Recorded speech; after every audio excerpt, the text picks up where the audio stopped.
Hello everyone, welcome to Civil Centric. Previous session तक हम लोगों ने क्या करा था, टाइप्स ऑफ स्टील स्टार्ट करा था, जिसमें हम लोगों ने माइल्ड स्टील को क्या कर दिया था, पूरी अच्छी तरीके से समझ लिया था। अब जो रिमेनिंग दो टाइप है हमारा HYSD बार और TMT बार, इसे स्टार्ट करते हैं। ठीक है, तो चलिए स्टूडेंट्स, आज का सेशन स्टार्ट करते हैं हमारे सेकेंड टाइप ऑफ स्टील से, which is called HYSD bar. Okay, तो क्या बताया था मैंने आप लोगों को HYSD बार में? HYSD का full form, it is the high yield strength deform bar. High yield strength deform bar समझते हैं, इसे हम किस तरह से फॉर्म कर सकते हैं, किस तरह से बना सकते हैं। देखिए डेफिनेशन लिख रहा हूं मैं पहले तो यहां पर, this bar can be made up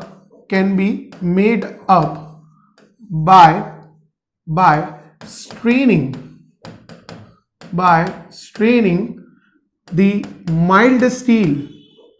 straining the mild steel, beyond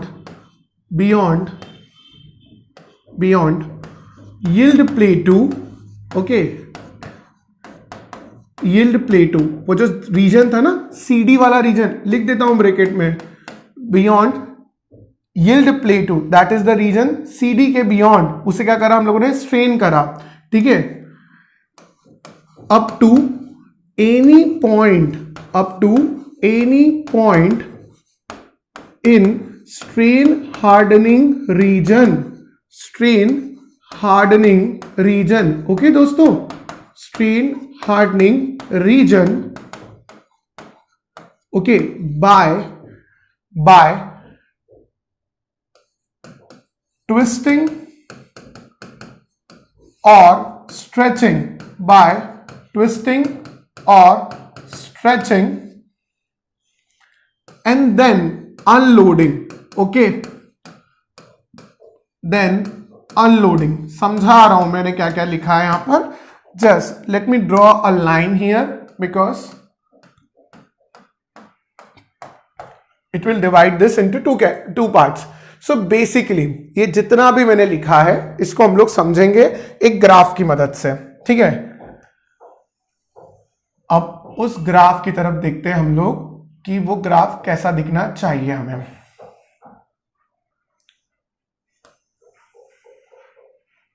देखिए, कल जब हम लोगों ने माइल्ड स्टील का ग्राफ पढ़ा था और मैंने बहुत अच्छे से आप लोगों को ये चीज समझाया था, है ना, जो हमने प्रीवियस सेशन के अंदर हम लोगों ने क्या करा था, ग्राफ देखा था। इसे let me draw a little bit longer. Okay, तो कैसे बनाया था हम लोगों ने माइल्ड स्टील का ग्राफ? ये यहां से ऐसे गया, फिर ये यहां से ऐसे घुमा, फिर यहां से ऐसे गया, फिर इसने हायर स्ट्रेंथ ली और ये हो गया।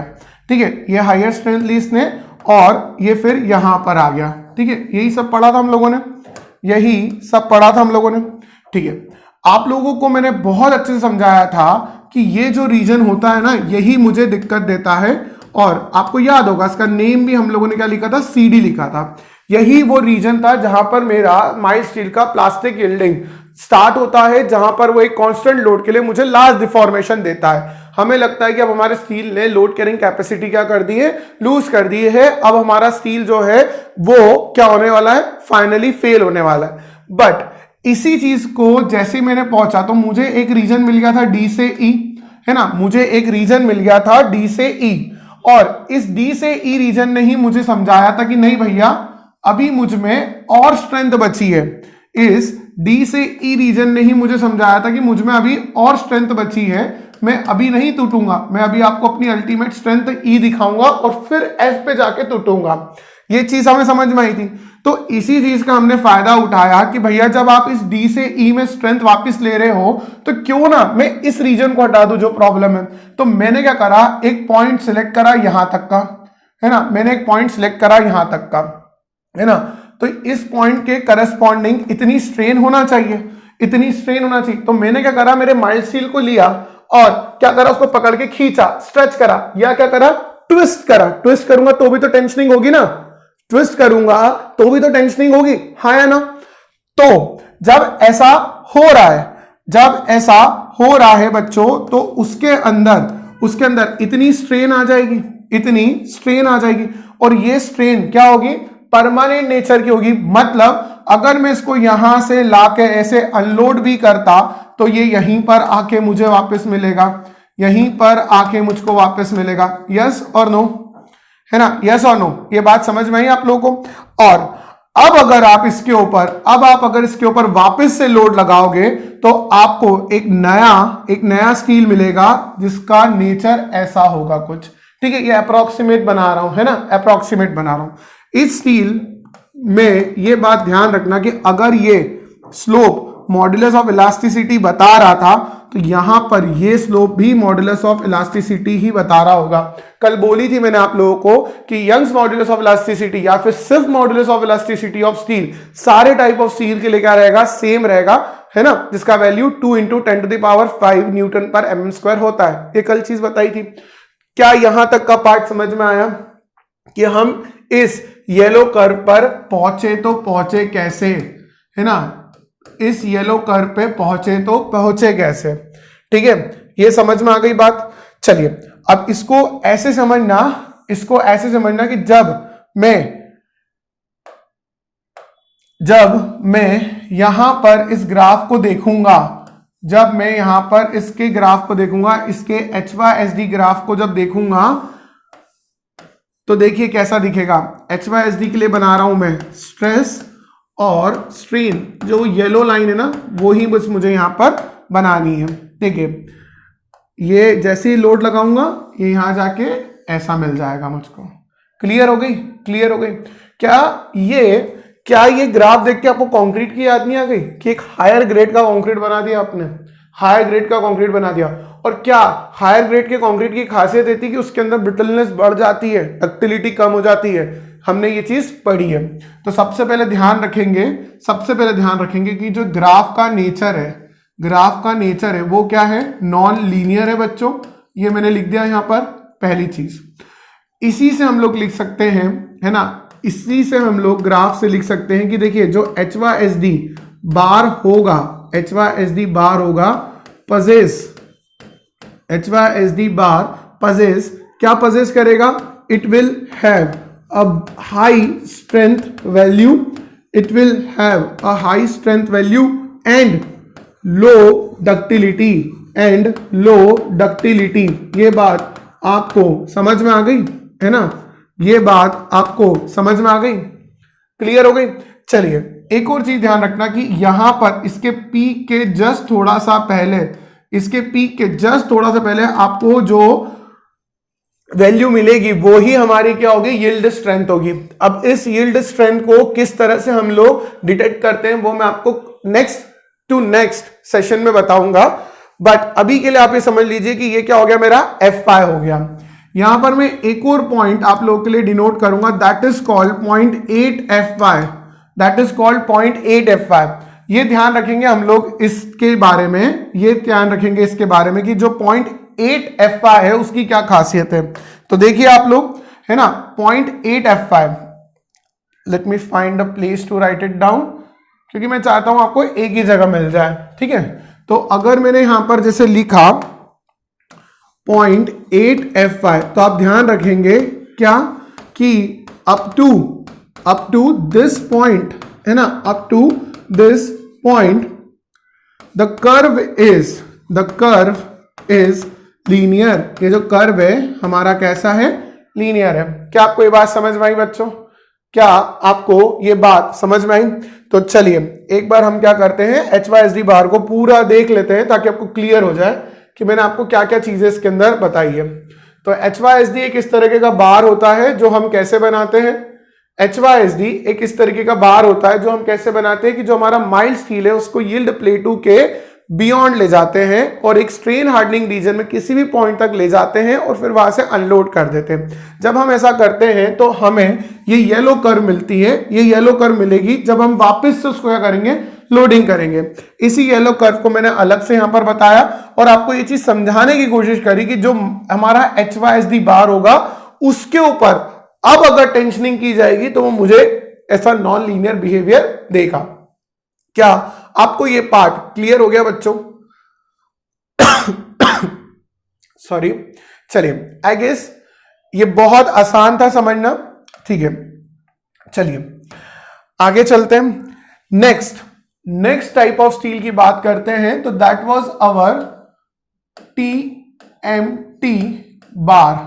Okay, that was our TMT bar. TMT बार के बारे में अगर हम लोग लिखना चाहें तो TMT बार क्या होता है? Mechanically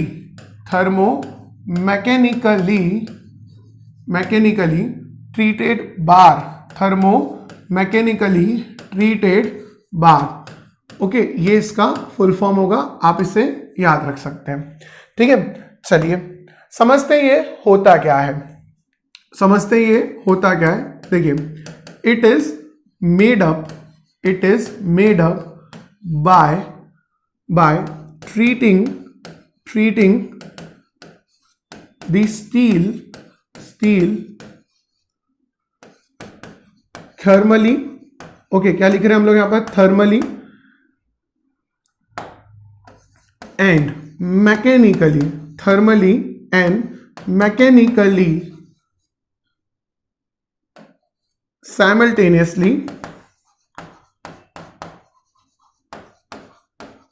thermally and mechanically simultaneously, okay, which results into a steel which have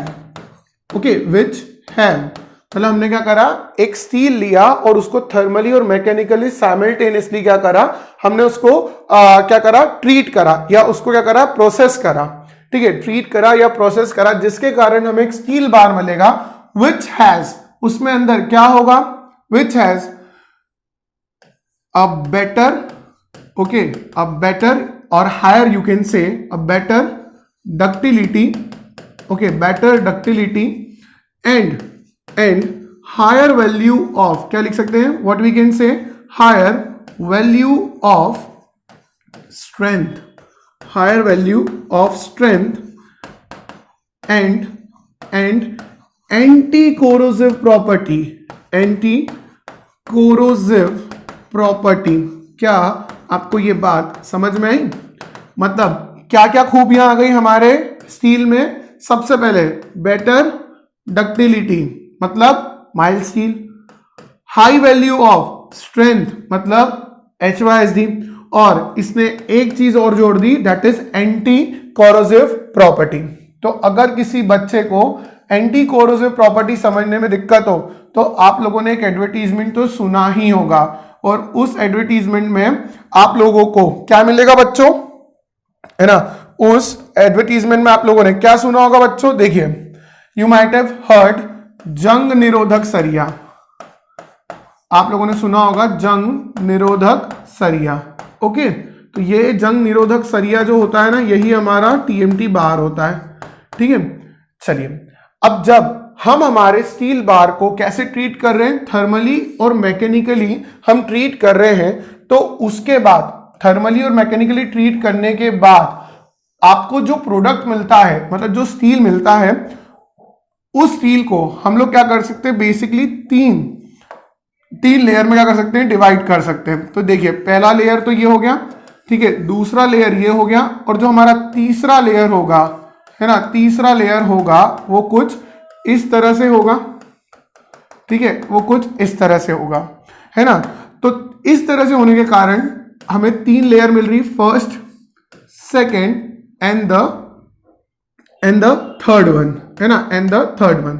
तो ये जो लेयर होती है ना, ये वाली जो लेयर दिख रही है ना आपको, ये देखिए, है ना, इसकी क्या खासियत है, ये आपको एक सॉफ्ट कोर देता है, ये आपको क्या देता है, एक सॉफ्ट कोर देता है। अब सॉफ्ट कोर देता है, क्यों, कैसे दे देता है ये सॉफ्ट कोर? क्योंकि इस प्रोसेस के अंदर स्टील को हीटअप किया जाता है, इस प्रोसेस के अंदर स्टील को क्या किया जाता है, हीटअप किया जाता है। अब स्टील को जब हीटअप किया जा रहा है, तो जो मुझे अंदर का इंटीरियर रीजन मिल रहा है, कूल डाउन तो आउटर सरफेस से ही होगा, तो आउटर सरफेस से कूल डाउन होते क्या हो रहा है, जो अंदर का रीजन है वो क्या रह गया, सॉफ्ट रह गया। है ना। तुम ये मत सोचना कि सॉफ्ट मतलब कि ऐसा कर लिया अपन ने स्टील को, अरे भैया ऐसा नहीं हो पाएगा, है ना। तो सॉफ्ट कोर है, तो अगर हमें ये सॉफ्ट कोर मिल रहा है तो ये सॉफ्ट कोर हमें प्रोवाइड करता है डक्टिलिटी, ये हमें प्रोवाइड करता है डक्टिलिटी। ये वाली जो रीजन है ये हमें एक तरीके की हार्ड लेयर, है ना, ये हमें एक तरीके की हार्ड लेयर देता है, और यही जो हार्ड लेयर होती है, यही हार्ड लेयर हमें हार्डनेस, या फिर आप कह सकते हो, don't call it hardness, let's call it strength. ये हमें क्या प्रोवाइड करेगी बच्चों, ये हमें प्रोवाइड करेगी स्ट्रेंथ। ठीक है, इज इट क्लियर स्टूडेंट्स? समझ में आ रहा है आप लोगों को यहां तक का पार्ट? चलिए आगे बढ़ते हैं अपन लोग यहां से। अब उसके बाद ये जो मैंने डॉटेड लाइन बनाई है, यही वो है हमारी एंटी कोरोसिव लेयर, है ना, यही वो हमारी एंटी कोरोसिव लेयर है, जिसके कारण मेरे स्टील के अंदर क्या होगा, जंग नहीं लगेगा। ठीक है, इज इट क्लियर? चलिए तो देखते हैं हम लोग इसको, है ना, देखते हैं एक स्क्रीन पे, समझ लेते हैं कि थर्मोमैकेनिकली ट्रीटेड बार के अंदर क्या हो गया। जो प्रॉब्लम माइल्ड स्टील में मैं फेस कर रहा था, हायर डक्टिलिटी लो स्ट्रेंथ, और HYSD बार जहां पर लो डक्टिलिटी हाई स्ट्रेंथ मिल रहा था, इन दोनों प्रॉब्लम को मैंने क्या करा, हटाया और एक ऐसा सरिया बनाया जिससे मुझे क्या मिला, हाई स्ट्रेंथ मिली, बेटर डक्टिलिटी मिली और एंटी कोरोसिव प्रॉपर्टीज भी मिली। ठीक है, तो इसी TMT बार के साथ आज हमारा टाइप ऑफ स्टील भी खत्म होता है। तो मैंने आप लोगों को अभी तक के जितने भी सेशंस थे उसमें कंक्रीट और रिइंफोर्समेंट, जिसमें हमने स्टील को चूज किया था, उसकी सारी वो प्रॉपर्टीज क्लियर कर दी है जो आपको आगे के चैप्टर्स को समझने में जरूरी थी। ये चैप्टर बहुत अच्छे से पढ़ना, अभी तक जो हम पढ़ चुके हैं इसको अच्छे से समझना, इसके प्रॉपर नोट्स बनाना, जहां पर मैंने आपको समझाने की कोशिश करी कि ऐसा क्यों हो रहा है, जो मैंने आपको IS 456-2000 के रिकमेंडेशंस दिए हैं वो सभी याद करके रखना। ठीक है, ये सब्जेक्ट ऐसा ही है, क्वेश्चन बहुत डायरेक्ट पूछा जाएगा, ठीक है, लेकिन उस डायरेक्ट क्वेश्चन को समझने के लिए भी आपको बहुत बेसिक से एडवांस लेवल पे जाना है, जो हम अभी आगे के सेशंस में पूरी कोशिश करेंगे कि आपको एक बेसिक से उठाते उठाते एकदम गेट लेवल पे लेके जाए। ठीक है, तो I hope you guys are enjoying this sessions. मिलते हैं हम लोग नेक्स्ट सेशन में एक नए टॉपिक के साथ। Thank you very much, bye bye.